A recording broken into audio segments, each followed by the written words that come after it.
Merry Christmas. One of the things that's a pleasure for members of the Board of Education to do is to get to read a Christmas carol to the boys and girls in Caldwell County and those who are viewing us today. I was asked by Libby Brown, the communications director, to tell you what my favorite Christmas story is. My favorite Christmas story is The Best Christmas Pageant Ever. I've been using this book for more years than I can count to read to boys and girls and to tell them how much I love it. And I hope that sometime you will read The Best Christmas Pageant Ever. But it's too long for me to read in one session to you. So today I have another book that I'm going to read that a kindergarten teacher at Davenport gave me yesterday.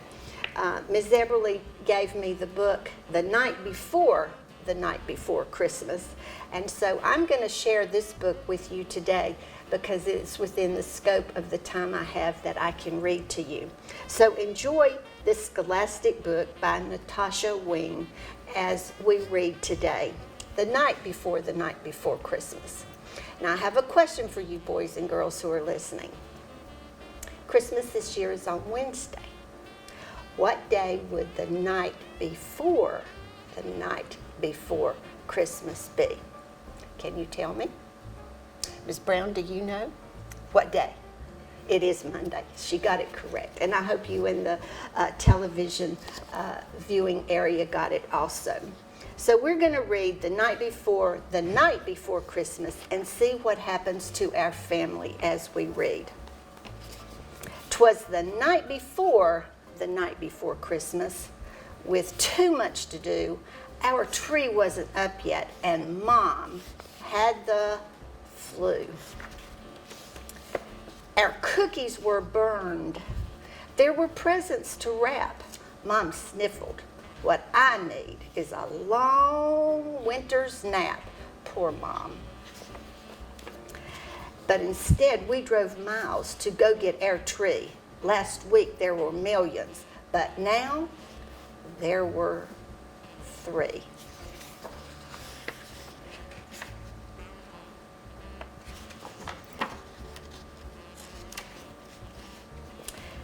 Dad tied the tree to our car.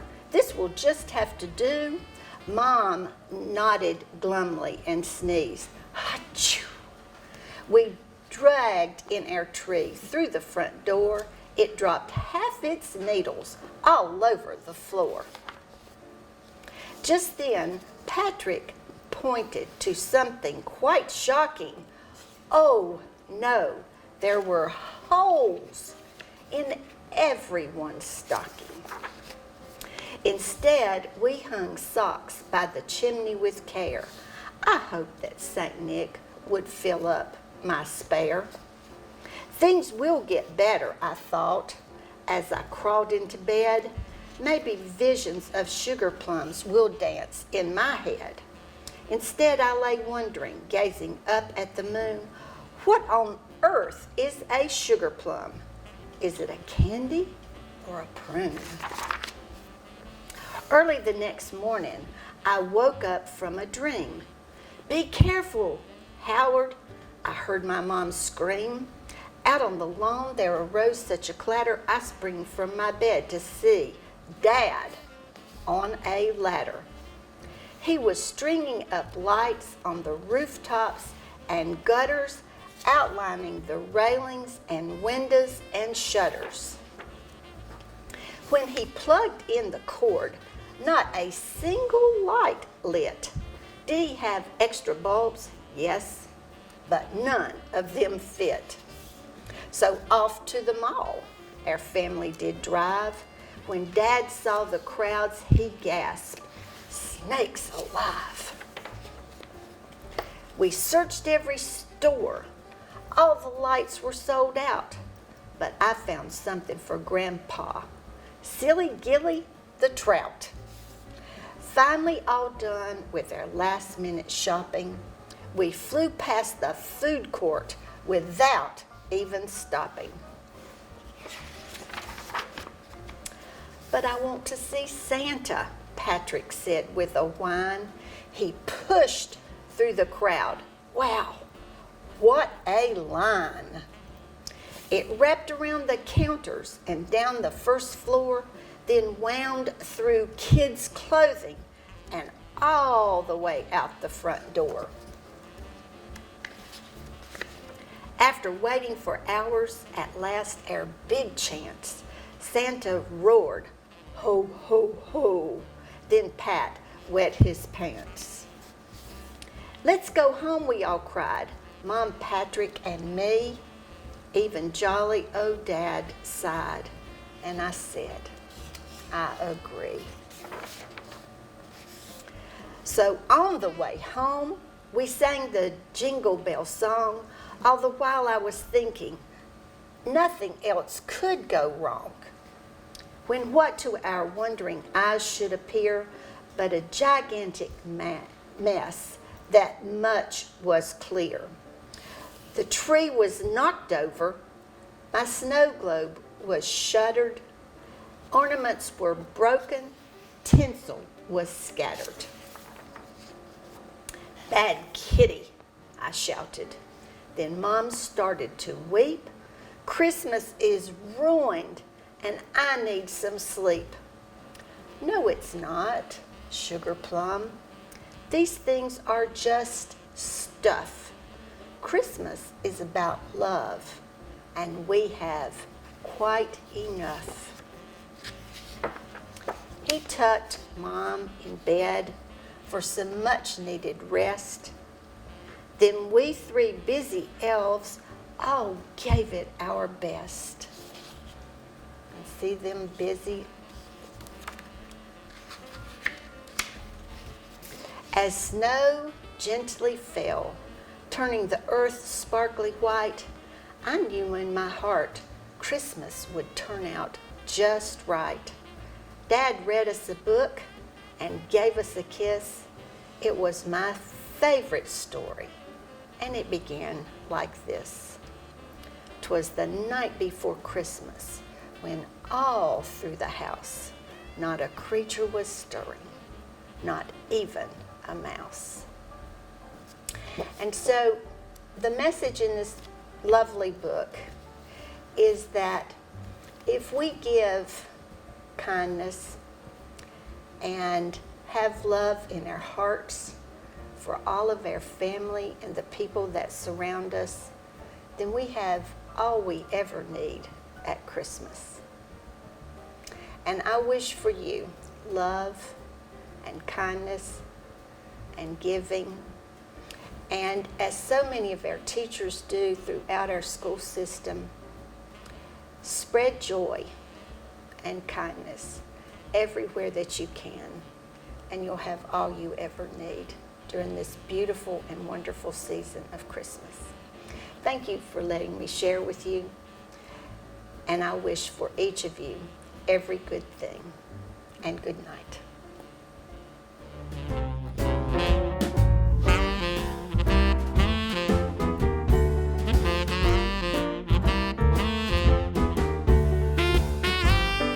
Holidays. My name is Darrell Pennell. I'm the chairman of the Caldwell County Board of Education, and I'm here with you to read one of my favorite books.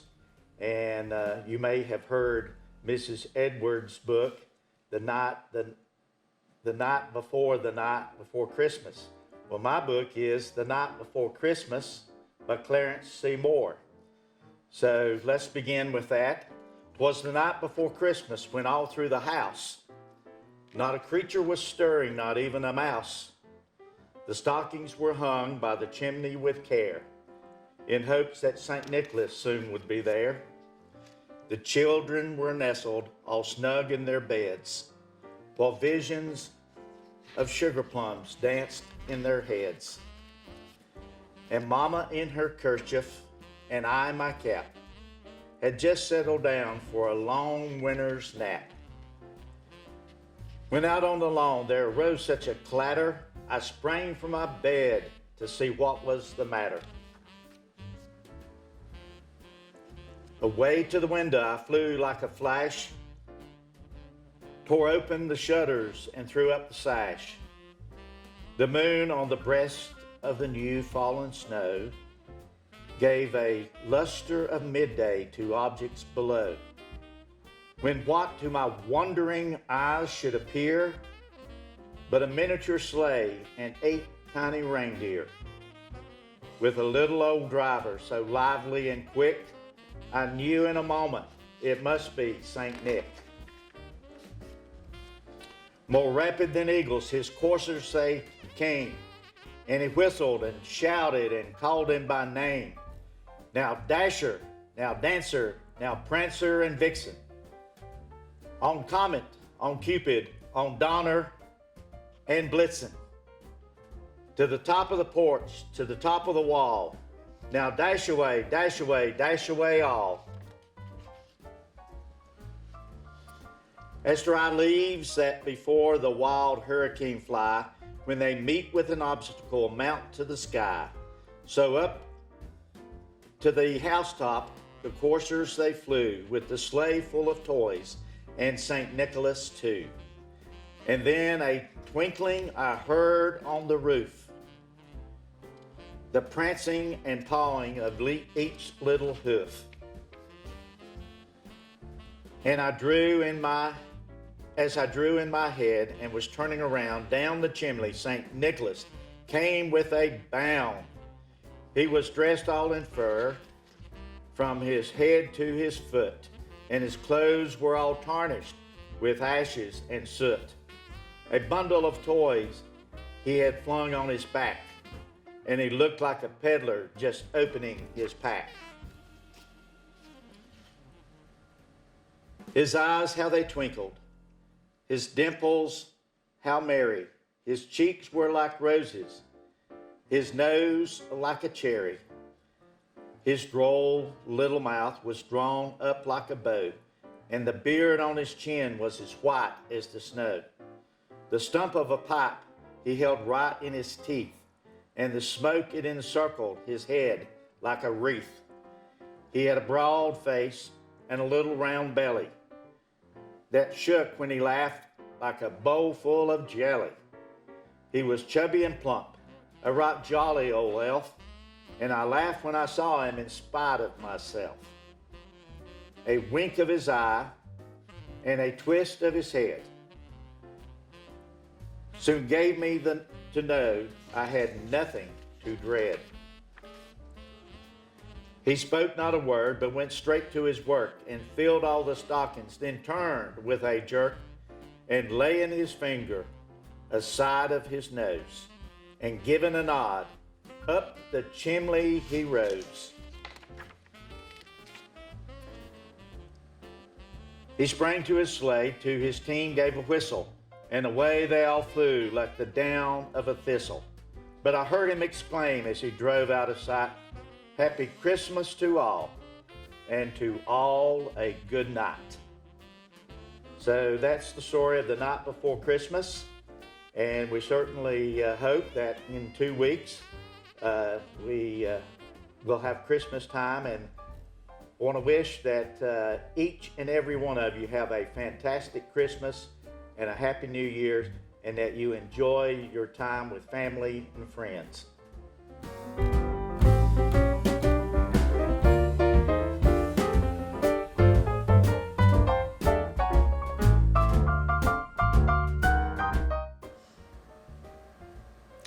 Hello, my name is Chris Bumgarner, and I have the honor and privilege of serving on the Caldwell County Board of Education. So far today, you've heard from my colleagues, Mrs. Edwards, who read you the book The Night Before Christmas, and Mr. Pennell read The Night Before Christmas. So I'm going to read The Teacher's Night Before Christmas by Stephen Lane, illustrated by James Rice.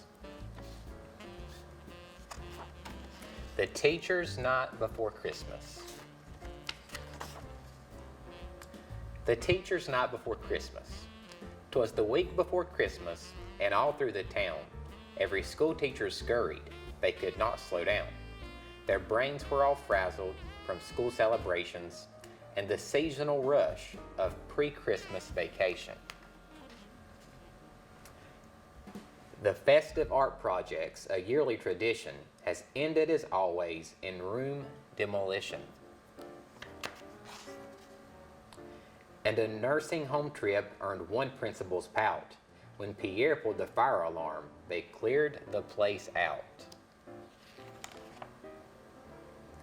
Then the holiday pageants produced minor troubles, like the Virgin and Joseph on stage blowing bubbles.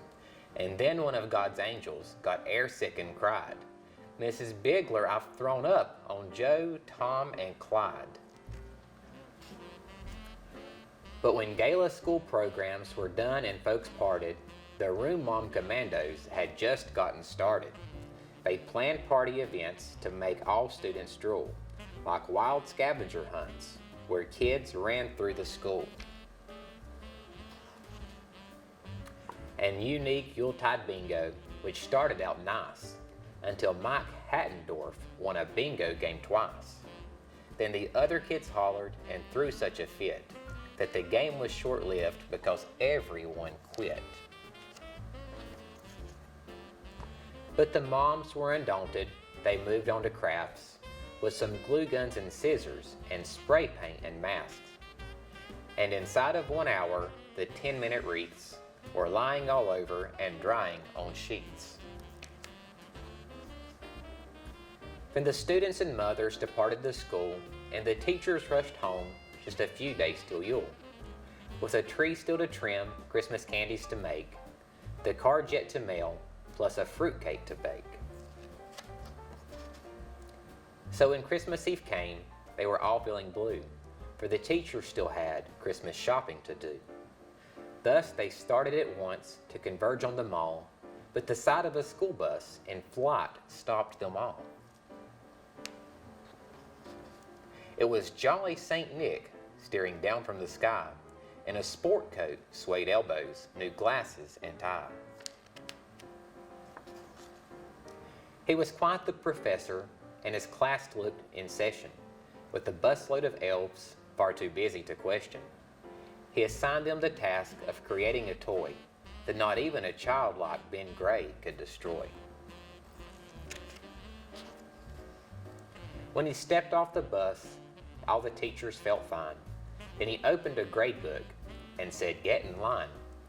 Mrs. Bigler, Miss Haley, Miss Elks, Mr. Best, Mrs. Bruni, Miss Jantz, Dr. Johns, and the rest. You've been working so hard for your students, I've seen, that you've run short on time for your own Christmas scene.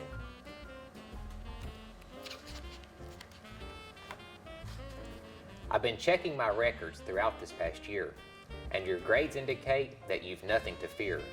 Santa truly loves teachers, support staff, and such. Your students are blessed because you've given so much.